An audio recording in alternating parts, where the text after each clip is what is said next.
বৃহস্পতিবার থেকে শুরু হলো ত্রিপুরা মধ্য শিক্ষা পর্ষদের অধীনে চলতি শিক্ষাবর্ষের মাধ্যমিক পরীক্ষা। এদিন দুপুর ঠিক 12টায় ইংরেজি বিষয়ের পরীক্ষার মধ্য দিয়ে রাজ্য জুড়ে আনুষ্ঠানিকভাবে সূচনা হয় মাধ্যমিক পরীক্ষা 2026। একই সঙ্গে মাদ্রাসা ফাজিল পরীক্ষার্থীরাও অংশ নেয় ইংরেজি পরীক্ষায়। এবছর মাধ্যমিক পরীক্ষায় মোট পরীক্ষার্থীর সংখ্যা 32,404 জন। এর মধ্যে 14,629 জন ছাত্র এবং 17,375 জন ছাত্রী, অর্থাৎ পরিসংখ্যান অনুযায়ী ছাত্রীর সংখ্যায় এবছর উল্লেখযোগ্যভাবে বেশি, যা রাজ্যের শিক্ষাক্ষেত্রে মেয়েদের ক্রমবর্ধমান অংশগ্রহণের ইতিবাচক দিককে তুলে ধরে বলে মনে করছেন শিক্ষানুরাগী মহল। পাশাপাশি মাদ্রাসা আলিম পরীক্ষায় অংশ নিচ্ছে 155 জন পরীক্ষার্থী, তাদের মধ্যে 129 জন ছাত্র এবং 26 জন ছাত্রী। রাজ্যের 69টি কেন্দ্রের অধীনে মোট 145টি ভেন্যুতে অনুষ্ঠিত হবে মাধ্যমিক পরীক্ষা। প্রতিটি কেন্দ্রের প্রশ্নপত্র সরবরাহ, নিরাপত্তা ব্যবস্থা, পর্যবেক্ষক নিয়োগ এবং পরীক্ষার্থীদের নির্বিঘ্ন প্রবেশ নিশ্চিত করতে বিশেষ প্রস্তুতি নেওয়া হয়েছে প্রশাসনের পক্ষ থেকে। আইন শৃঙ্খলা রক্ষাকারী বাহিনীও বিভিন্ন গুরুত্বপূর্ণ কেন্দ্রে নজরদারি জোরদার করেছে, যাতে সুষ্ঠু ও শান্তিপূর্ণ পরিবেশে সম্পন্ন হয় পরীক্ষা।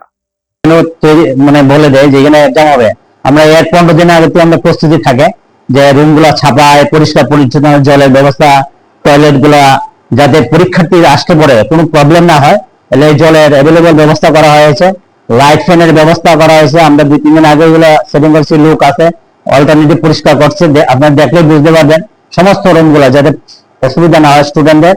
এবং গার্জিয়ানরা রিকোয়েস্ট করা হয়েছে বারবার যে আপনারা গ্যাদারিং করবেন না, যাতে স্টুডেন্টদের আমার ছেলে মেয়েকে, আপনার ছেলে মেয়েকে, বড় ছেলে মেয়ে যাতে সুবিধা হয়। এর লাগে আমরা নোটিশ, বড় বড় 2টা নোটিশ বাইরে দিয়েছি।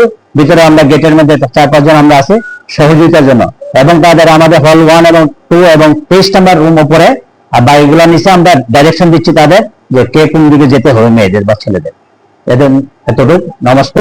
মানে কি ছেলে মেয়েদের তো অ্যাডমিন নিতে হবে, এরপর রেজিস্ট্রেশন, আর 12 যারা এনরোলমেন্ট, কলম নিবে, যারা যা যা দরকার হয়। এবং জ্যামিতি বক্সটা আমরা অনেকে কি করে এর মধ্যে ছোট টুকলি ছোট লেখে নেয়, এই জন্য আমরা আলাদা প্যাকেটে যাতে দেখা যায় যায় সাদা প্যাকেটে ট্রান্সফার দিয়ে এগুলা আমরা অ্যালাউ করে দিই। এটা নর্মাল ক্যালকুলাস, নন সাইন্টিফিক ক্যালকুলেটর, যেটা রুলস এন্ড কন্ডিশন যারা বোর্ডে যে এডমিটেশন বা আমরা যেটা বলেছে, এটা আমরা সাইন্টিফিক হইতে পারতাম, নন সাইন্টিফিক ক্যালকুলেটর তারা ইউজ করতে পারবো। এতটুকু আমরা বোর্ডের সাথে সহমত, স্টুডেন্টরা যাতে যেটা বলে এটাই আমরা সহযোগিতা করতে চাই। প্রথম দিনের পরীক্ষাকে কেন্দ্র করে সকাল থেকেই বিভিন্ন কেন্দ্রে পরীক্ষার্থীদের ভিড় লক্ষ্য করা যায়। নির্ধারিত সময়ের আগে অধিকাংশ পরীক্ষার্থী উপস্থিত হয় পরীক্ষা কেন্দ্রে। অভিভাবকরাও সন্তানদের নিয়ে কেন্দ্রে পৌঁছে দেন এবং পরীক্ষার শেষ পর্যন্ত বাইরে অপেক্ষা করতে দেখা যায় তাদের। পরীক্ষার স্বচ্ছতা ও শৃঙ্খলা বজায় রাখতে কড়া নির্দেশিকা জারি করা হয়েছে বলে জানিয়েছে শিক্ষা দপ্তর। অনিয়ম বা অসৎ উপায় অবলম্বনের বিরুদ্ধে কঠোর ব্যবস্থা নেওয়া হবে বলেও করা হয়েছে সতর্ক। শিক্ষার্থীদের শিক্ষা জীবনের একটি গুরুত্বপূর্ণ অধ্যায় মাধ্যমিক পরীক্ষা। আগামী কয়েকদিন ধরে বিভিন্ন বিষয়ের পরীক্ষা চলবে নির্ধারিত সূচি অনুযায়ী। সুষ্ঠু পরিবেশে পরীক্ষা সম্পন্ন হওয়ার পাশাপাশি শিক্ষার্থীরা তাদের মেধা ও পরিশ্রমের যথাযথ প্রতিফলন ঘটাতে সক্ষম হবে বলে প্রত্যাশা সংশ্লিষ্ট সবার। Field report, news now.